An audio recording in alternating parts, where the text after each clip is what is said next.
Pemirsa nepat rahina budak Kliwon Dugulan umat Hindu Bali mikelengin rahina suci Galungan rumasuk kering Kabupaten Tabanan pemargi Galungan warsane mangkin talar kesang rebecek oleh samian krama. Dawang kala semeng sampun rauh pedak tangkil ke pura antuk yang pengubaktian. Kahanan sekadi mangkin mabinayan antuk sane kepanggih ring galungan sane lintang. Mawinan pemargi galungan ritepengan mangkin kepanggih pinih ramil. Ngawit saking anak alit kantos krama werde taler ngelaksana yang pangubaktian. Sekadi kauningin sampun tambis kali warsa galungan memargi ring tengahing puatesan pandemi COVID-19.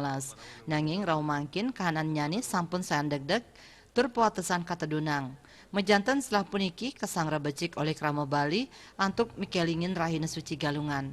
Dawa galah 6 semeng krama sampun ngawit ngelaksana yang pangubaktian ke pura sekadi ring Balai Banjar, Pura Desa, Prajapati, Pura Kayangan 3, kantos ring Merajan Suang-Suang. Nepet rahina galungan keangin galah ngeras titiang jagat majang ida sangyang widiwasa tur sida nepasin sekancan parilaksana kaon ring sajeroning ngelintangin kahuripan. Ring galah puniki taler krama ngaturang pangubaktian majang sangyang widiwasa mangdani sida kalugrayang waranugraha ring kahuripan. Madi Risma, Bali TV.